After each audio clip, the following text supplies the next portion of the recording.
সেনাপ্রধানের বাড়িতে লুকিয়ে ছিল ওসমান হাদির খুনি ফয়সাল। 6 ঘন্টার অভিযানের পর গ্রেফতার করল পুলিশ।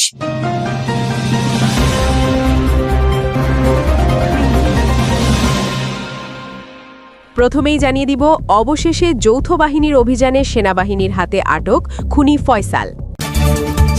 এবং সবশেষে দেখবেন, প্রাথমিক জিজ্ঞাসাবাদে হাদির হত্যার মাস্টারমাইন্ড সম্পর্কে যা বললেন শুটার ফয়সাল করিম মাসুদ।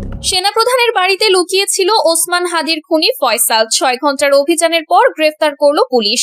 রাজধানীর উত্তরায় সেনাপ্রধান জেনারেল ওয়াকারুজ্জামানের সরকারি বাসভবনে ভোর রাত থেকে শুরু হওয়া এক অভূতপূর্ব অভিযানের পর অবশেষে গ্রেফতার হয়েছে শরীফ ওসমান বিন হাদি হত্যা মামলার প্রধান আসামি ফয়সাল করিম মাসুদ ওরফে দাউদ খান। ঢাকা মেট্রোপলিটন পুলিশের জিএমপি গোয়েন্দা শাখা ডিবি এবং র্যাপিড অ্যাকশন ব্যাটালিয়ন র্যাব এর যৌথ টিমের এই অভিযান প্রায় 6 ঘন্টায় স্থায়ী ছিল। এ ঘটনায় দেশজুড়ে চাঞ্চল্যের সৃষ্টি হয়েছে। সূত্র জানায়, গত 12 ডিসেম্বর পুরানা পল্টনের কালভার্ট রোডে জুমার নামাজের পর রিকশায় থাকা অবস্থায় ইনকিলাব মঞ্চের আহ্বায়ক শরীফ ওসমান হাদিকে মোটরসাইকেল থেকে গুলি করে হত্যার চেষ্টা করা হয়। গুলিবিদ্ধ হাদি সিঙ্গাপুরে চিকিৎসাধীন অবস্থায় 18 ডিসেম্বর মারা যান। এ ঘটনায় পল্টন থানায় হত্যা মামলা দায়ের হয়। তদন্তে ডিবি ফয়সাল করিম মাসুদকে প্রধান শুটার হিসেবে চিহ্নিত করে। তার সহযোগী আলমগীর শেখ মোটরসাইকেল চালকের ভূমিকায় ছিলেন। পুলিশের দাবি, হত্যাকাণ্ডের পর ফয়সাল ও তার সহযোগীরা ময়মনসিংহের হালুয়াঘাট সীমান্ত দিয়ে ভারতে পালানোর চেষ্টা করেন, কিন্তু সীমান্তে কড়াকড়ি থাকায় তারা দেশের অভ্যন্তরেই লুকিয়ে থাকেন। গোয়েন্দা তথ্যের ভিত্তিতে ডিবি জানতে পারে যে ফয়সাল উত্তরার একটি উচ্চ পদস্থ সামরিক কর্মকর্তার বাসভবনে আশ্রয় নিয়েছেন। এ তথ্য পাওয়ার পর গতকাল রাতেই ডিবি প্রধান মোহাম্মদ শফিকুল ইসলাম, স্বরাষ্ট্র উপদেষ্টা এবং সেনা প্রধানের সঙ্গে জরুরি বৈঠক করেন। আজ ভোর 4টা থেকে অভিযান শুরু হয়। র্যাব ও ডিবির প্রায় 80 সদস্যের একটি বিশেষ টিম বাসভবনটি ঘিরে ফেলে।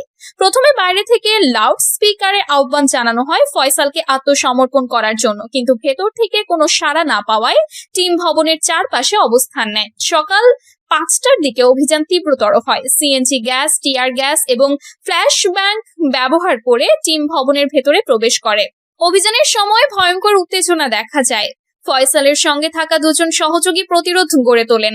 গুলি বিনিময়ের ঘটনাও ঘটে, যাতে একজন র্যাব সদস্য আহত হন। প্রায় 6 ঘন্টা লড়াইয়ের পর সকাল 10টার দিকে ফয়সালকে জীবিত অবস্থায় গ্রেফতার করা হয়। তার কাছ থেকে একটি পিস্তল, কয়েক রাউন্ড গুলি এবং মোবাইল ফোন উদ্ধার করা হয়েছে। ডিবি প্রধান শফিকুল ইসলাম সংবাদ সম্মেলনে বলেন, এটি অত্যন্ত স্পর্শকাতর অভিযান ছিল। আমরা সেনাপ্রধানের বাসভবনের নিরাপত্তা নিশ্চিত করে অভিযান চালিয়েছি। ফয়সালকে লুকিয়ে রাখার পেছনে কোনো উচ্চ পদস্থ ব্যক্তির সংশ্লিষ্টতা আছে কিনা তা তদন্ত করে দেখা হচ্ছে। তবে প্রাথমিকভাবে জানা গেছে ফয়সালের কয়েকজন পুরনো পরিচিতের মাধ্যমে সে এখানে আশ্রয় নিয়েছিল। ইনকিলাব মঞ্চের নেতাকর্মীরা এই গ্রেফতারকে ঐতিহাসিক বিজয় বলে অভিহিত করেছেন। মঞ্চের সদস্য সচিব আব্দুল্লাহ আল জাবের বলেন, আমরা দীর্ঘদিন ধরে দাবি করে আসছিলাম যে হত্যাকারীদের আশ্রয় দেওয়া হচ্ছে উচ্চ মহলে। আজ প্রমাণিত হলো। এখন পুরো চক্রকে উন্মোচন করতে হবে। ফয়সালের গ্রেফতারের পর তার বিরুদ্ধে নতুন করে অভিযোগ যুক্ত করা হচ্ছে। পুলিশের সঙ্গে প্রতিরোধ, অবৈধ অস্ত্র রাখা এবং উচ্চ পদস্থ ব্যক্তির বাসভবনে অনুপ্রবেশ। তার 53টি ব্যাংক অ্যাকাউন্ট ইতোমধ্যে ফ্রিজ করা হয়েছে, যেখানে 127 কোটি টাকার অস্বাভাবিক লেনদেন পাওয়া গেছে। এদিকে সেনাপ্রধান জেনারেল ওয়াকারুজ্জামানের পক্ষ থেকে একটি সংক্ষিপ্ত বিবৃতিতে বলা হয়েছে, বাসভবনটি সরকারি এবং নিরাপত্তা বাহিনীর তত্ত্বাবধানে ছিল। অভিযানে সেনাবাহিনী পুলিশকে পূর্ণ সহযোগিতা করেছে। এ বিষয়ে কোনো ব্যক্তিগত সংশ্লিষ্টতা নেই। এই ঘটনা দেশের রাজনৈতিক অঙ্গনে নতুন ঝড় তুলেছে।